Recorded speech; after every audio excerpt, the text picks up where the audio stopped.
The wind howled like a grieving mother through the craggy mountains of Iskareth. Snow fell in thick, unforgiving sheets, erasing footprints as quickly as they were made. Everything was white. Blinding, endless white. Except for her. Lira stumbled forward, each step a battle against the elements, her breath shallow and ragged. Her lips were blue, her fingers stiff inside threadbare gloves. The storm had caught her on the descent, too far from base camp, too far from warmth or shelter. Her thermal gear had torn during the rockslide 2 hours earlier, exposing her to the glacial winds of the northern spine. Her comm unit was broken, her water frozen solid. Still, she pressed on. She was a scientist, not a climber, but she'd climbed anyway, lured by the mysterious signal that had pulsed from the summit weeks ago, a rhythm too structured to be natural, too ancient to be modern.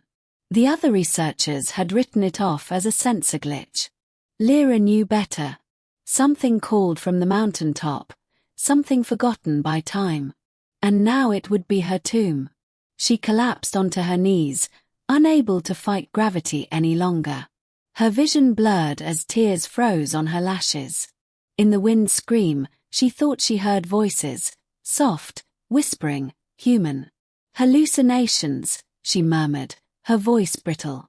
She reached inside her jacket, pulling out the signal recorder, its LED light still blinking. It had recorded everything. If someone found her, they'd know she wasn't crazy. If someone found her.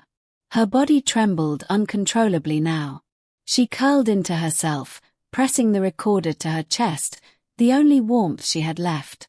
As darkness crept into the edges of her vision, she thought of home, her father's laugh, the scent of rain on warm stone, the thrill of discovery in her youth. Memories flickered like fireflies in the void. And then, hands. Warm. Real. Human. Lira barely felt them as they lifted her. She couldn't tell if it was rescue or delusion, but the heat of fingers brushing her cheek was more real than anything she'd felt in hours. "She's alive," a voice said, low, male, tinged with urgency. "Barely." The blackness took her completely. 3 days earlier. Iskareth Research Base wasn't meant for exploration, just observation. Perched on the mountainside like a steel barnacle, the facility monitored tectonic shifts, glacial movement, and anomalous atmospheric activity. It was sterile, lonely, and Lira's idea of paradise. The signal had arrived 12 days ago. A rhythmic pulse embedded in seismic data. At first, she'd assumed machine error. But after isolating the source and filtering out noise, she'd realized it was a pattern. 4 pulses, pause, 2 pulses, pause, repeat. It wasn't Morse. It wasn't binary. But it was intentional. Lira had tried convincing the base commander, Dr. Sayed, to greenlight an expedition. "No one climbs the North Spine in August," he said, shaking his head. "Not unless they're suicidal." "But this might be a communication," she insisted. "A beacon. There could be an ancient structure under the glacier, or—" "No," he interrupted. "You're brilliant, Lira, but not invincible. Let it go." But she hadn't. The mountain whispered too insistently. At dawn, she slipped out unnoticed with her gear and a drone to relay her coordinates every hour. She had food for 3 days, water, oxygen, climbing tools, and conviction. That would be enough. For the first day, it was. Now, she awoke to warmth. Not the biting, dry heat of heaters, but moist, breathable warmth, like a greenhouse. She tried to sit up but failed. Her limbs felt like iron. She was in a bed, covered in thick blankets. Someone had wrapped her hands in warm cloth. Something beeped softly beside her. Then came the face. A man in his mid-30s leaned over her, stubble on his jaw, fatigue in his eyes. But those eyes were kind. "Hey," he said gently. "You're awake." Lira blinked. Her throat burned. "Where?" she rasped. You're safe. Found you 3 kilometers east of the summit, he said. You almost didn't make it. Base camp. He paused. No, not base camp. She frowned. I'm Jonah, he added. You're in Haven. Haven. He hesitated. Long story.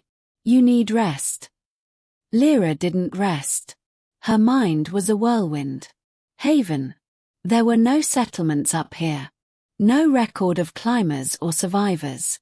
No supply stations. And yet, here she was, alive. She drifted in and out of sleep for the next 2 days, her strength returning slowly. When she could finally sit up, she took stock of the room. It was circular, made of a smooth, white material that resembled stone but gave off no cold. A soft glow lit the ceiling.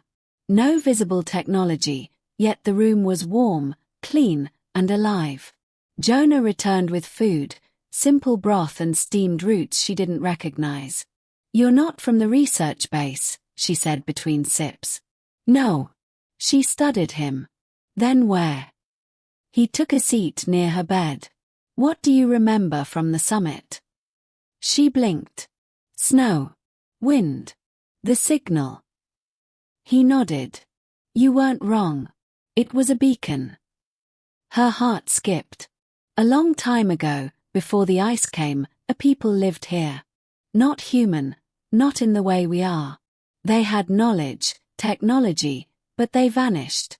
Their final act was the beacon, automated, dormant, until something reactivated it. Likely a tremor. You live here.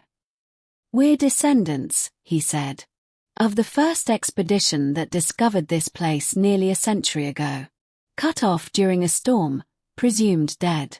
But they weren't. They found shelter. And over generations, we adapted. Hidden. Self-sufficient. But why hide? Jonah's eyes darkened. Because the world above consumes what it finds. We preserve. Lira's mind reeled. Hidden civilizations were fantasy. But the warmth of the room, the impossible materials, the untraceable energy, they were real. I have to tell the others, she said breathlessly. They need to know. You do, he agreed. But you must choose how. She looked at him. If you return, they'll follow your story. Investigate. Dig. Take. Or you can tell them the signal was interference. A fluke. Nothing to find. And leave this secret buried. Or keep it alive. 5 days later. Lira stood at the edge of the glacier, the cold biting her again, but she was stronger now. Her repaired comm unit pinged the research base. Rescue would arrive within hours. Jonah stood beside her.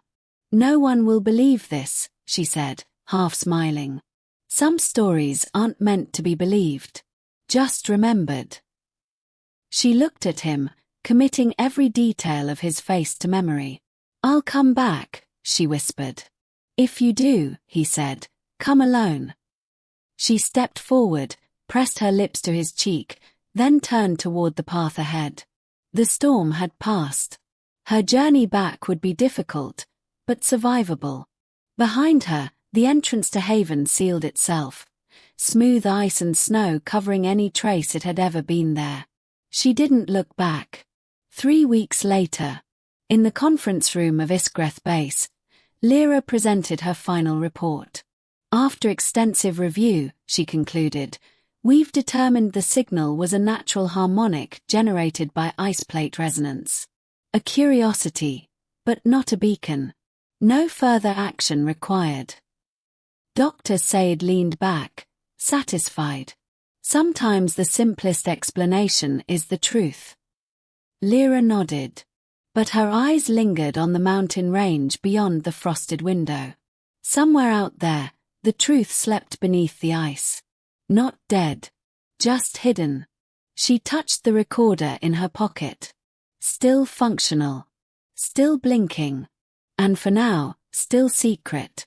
The end.